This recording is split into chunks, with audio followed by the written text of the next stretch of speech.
Hello, this is Success Mastery Team, and welcome to our podcast. Today, we are continuing with our discussions on the book 12 week year, and we are almost halfway the year. So it's really good, and I think this is a good time to follow us on this book to kind of help you execute some of your goals. We started with chapter 11 today, which talks about the traditional work-life balance as compared to imbalance. Because traditionally, we are made to have, everybody is talking about work-life balance. Or I have to balance my work and my life. And in as much as it sounds very trendy, in reality, we see that it doesn't always get us to where we want to. So today, we want to dive into it. And I'm going to just throw my first question because I have with me here Lady D. Today, we are the team hosting this podcast. And the other ladies will join us in other episodes. So, Lady D, welcome. Thank you. My first question is very direct. So what is the difference, according to the book and according to your own experience as well, between the traditional work-life balance and intentional imbalance? How does the book address that, and what have been your own experience? Yeah, thank you so much I love this chapter because I think traditionally we are trained or brought up to be a one-man 1,000 person. Especially we ladies, we think we can do everything at the same time, not knowing that doing it will become unproductive because we chop in half of the way. So for instance, a woman can be cooking and still answering phone, still feeding the child, still helping them with their homework. It's fine, but you are not being productive. In the sense of the children, you are shifting your attention. You are cooking, the children need help. You think you are being productive, but you are being productive halfway because the children, emotional and intentional and attention they are requiring from you from that moment is shifted. That's been divided. So the child will say, Mommy, I want you to help with my mathematics. You say, hold on, I'm cooking. So we need to have a plan. We need to have a strategy. We need to have a balance. A balance in the sense of I want to be productive. Productive in focusing on the child, helping the child, finishing the homework, and then I tend to my cooking. Or I cook before the children come so that your attention is not divided. The child will know, oh, Mommy is sitting down with me on the table to finish my homework. So for you to have a productive day, you need to have a plan. You need to have a balanced life. And the plan, you need to execute it I used to execute my plan. The year starts, you want to accomplish a lot of things. So what you do is, I want A, B, C, D, and D, and I'm going to execute it in 3 months. The secrets on this 12-week year is to break the things down in pieces, in daily, in weekly, and then in monthly. What am I doing today to make sure that I am productive for tomorrow? That's the idea of this book. So the 12-week, we saw it, or I'll say we see it as this my 1 year. Yeah. I have 12 weeks to execute one thing. True. So your focus is not divided. Your attention is on one thing. Why? Because my aim is to be productive at the end of the day. So your question, what is intentional balance and how Imbalance. Imbalance and how it is different from the traditional idea of a work-life balance? Do what you know. Yeah. If I do this one, if I read my book, if I cook now, it will give me time to do other things. So actually, what you are saying is that live in the now. Yes. Because I think, like you rightly Yes. said, I agree completely. Usually, we ladies, we pride ourselves of being able to multitask, but multitasking doesn't necessarily mean we are efficient, because we are at different places, and our time, our attention, our energy, our resources are all things spread over different things. Exactly. So we are everywhere and nowhere at the same time. The child is not getting our attention. If you don't take care, the food will be burning. Exactly. And then you will find yourself not having food at the end of the day because you are everywhere.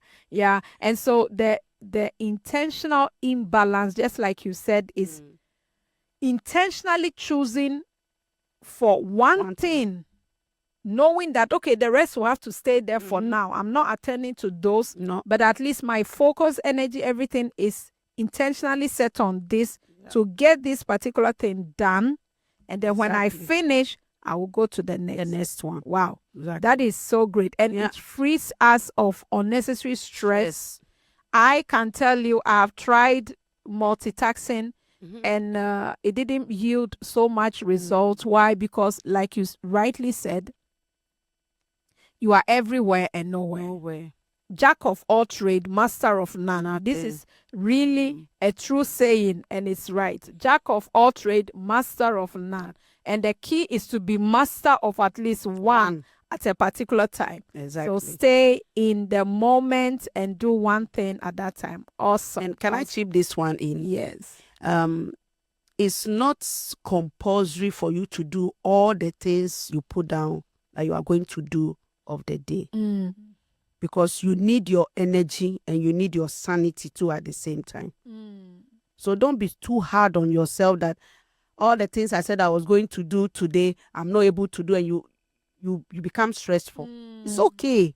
Ladies, it's okay. And gentlemen, it's okay. You can't be everywhere at the same time. The one that you said you are going to do, you did it. Kudos to you. Rejoice with them. Do that and move on to the next one. Don't be too hard on yourself.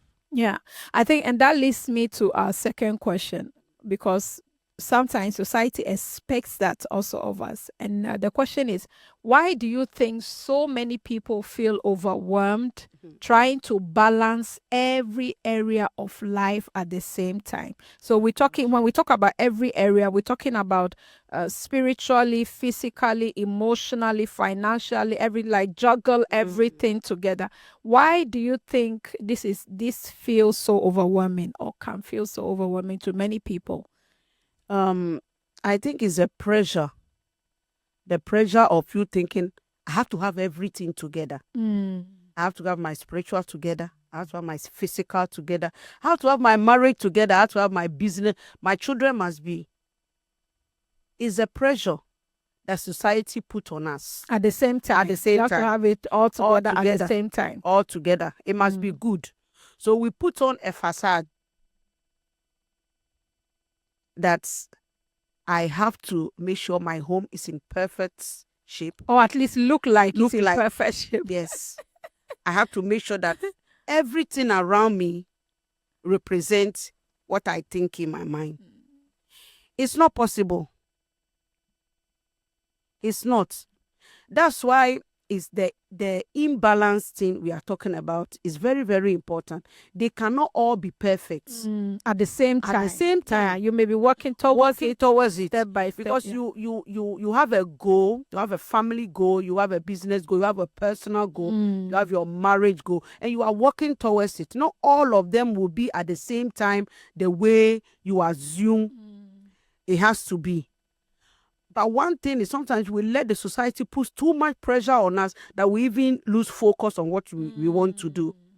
Because this one is saying my marriage has to be like that. This one is saying my business has to be like that. This one will say my spiritual life has to be like that. And before you know, you are sitting down looking at everybody and then looking at yourself. But it's not about people, it's about you. Yeah. So stop letting outsiders put pressure on you that everything must be okay, right, fine. No. Awesome. But do it in a way, in bits, little by little, because you are talking about compounding. compounding. What I do daily, what I do weekly, that's what it will bring. The goals of the family, the spiritual life, the emotional life. That's all it's all about. Yeah. I like that you mentioned it, because the book also mentioned that we should have there were two things we should look at. That is purposeful allocation. Yeah. Okay, because we have 24 hours. Everybody has All of 24 us. hours. Yeah. Thank God. Nobody has double or less. No. Everybody has 24 hours. We have hopefully energy, the right energy that goes with it. So purposeful allocation is you wake up in the morning, for instance, and you have energy to read. Yes. Carry your book and read. Read. Yes, the dishes will be there because you can't read and dish at the same time. No. So the dish, as at the time you are reading, the dishes will be there. Don't be irritated by the dishes. It's okay. Focus on, at that time, what your energy is ready for. Read that book. If it's prayer, pray. Because there are some days you feel like praying a whole day. Exactly. And there are some days after 1 hour you are tired. Don't say yesterday I prayed the whole day, so today too I must pray. The pressure again. Exactly. I must pray the whole day, even when there is no grace for it, for that prayer of a day in that moment. No, pray your 1 hour that you have grace for. Exactly. And go do other things that you have grace for. So allocate it purposefully. Not intentional. Purpose, and be intentional about it. And then the next thing it says is that after you have allocated it purposefully, so your time, your energy, your resources, to the things that are needed, now have dynamic focus on that one thing. If you are reading the book, focus on it. Stay in reading the book to get the lessons in the book so you can apply it. Yeah. Don't be reading the book or your Bible and then your mind is all over the place. On the dishes. Oh, I haven't cooked. Oh, I haven't done this. Oh, I still have to clean that place. No. Have a dynamic focus and focus on that thing at that time. Every other thing is not important at that time. Their time will also come. There will be a time where you have grace. And I think this is really a good way of living. When you live like this, there is no stress. There is no I have to. Everything becomes like I get to. Not I have to. I get to do this now. No pressure. I get to handle this now. I get to handle. And so you enjoy the process. And everybody around you enjoy the process too. Yeah. Because when we get into the mode of I have to, that is the traditional life, work and life balance. You are stressed up. You are not enjoyable. And people around you, they enjoy you bleed on them. Yeah. But they haven't done anything actually. Yeah. So we put unnecessary, unhealthy expectations on ourselves. I think this is so good. Yeah. As we seek to implement our goals, and like Lady D, you rightly said, write down the goals. Yeah. But know that you are not going to tackle all of them at the same time. Have a good plan. Plan them out and tackle one at each time, depending on the grace for that day that you have. Yeah. If you have grace that day to rest, because rest is also needed.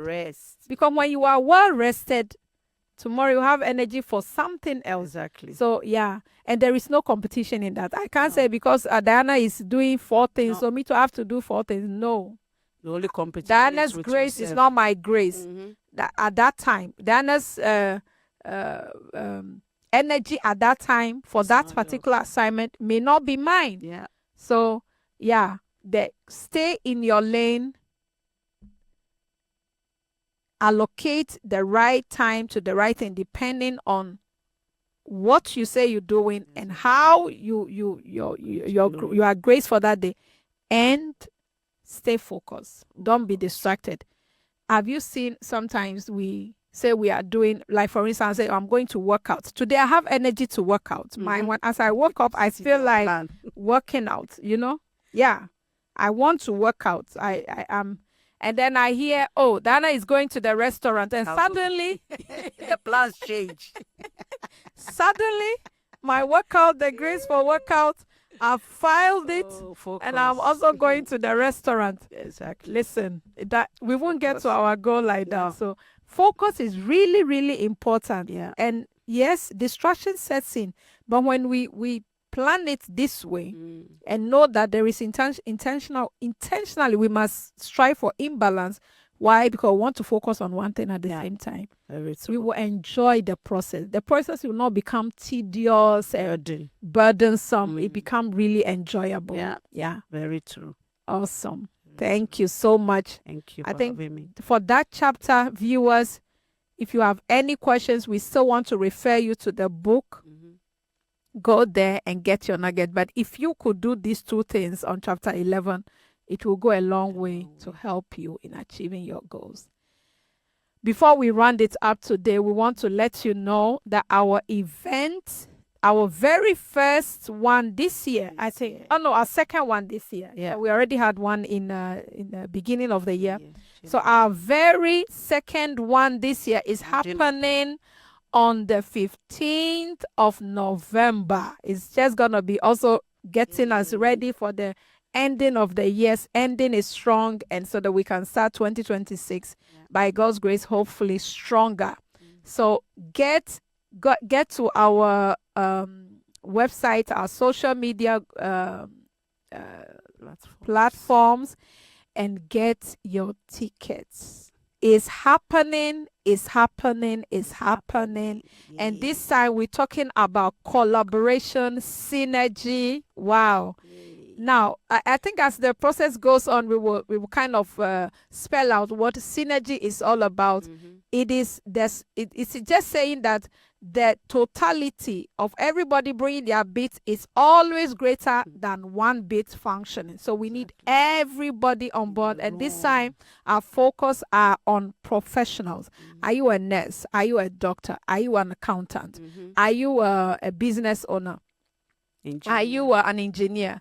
Are you an electrician? Whatever profession, caterer, caregiver, whatever you are, whatever your profession is, we need you in the room. Makeup artists. Because makeup artists, beauticians, we need everybody in the room because we need to start collaborating. How the world is going now, is being run now. It is collaboration. It is not one man show, 1 man thousand. It thrives. Our environment, our system, everything we do thrives on healthy collaboration. So we need you in the room. Note it in your agenda. 15th of November. We look forward to seeing you. Success Mastery, we love you, and keep growing. Keep growing, keep excelling, keep prospering, keep stepping out of your comfort zone, because there is much more to you that the world needs to see. We love you. Bye-bye.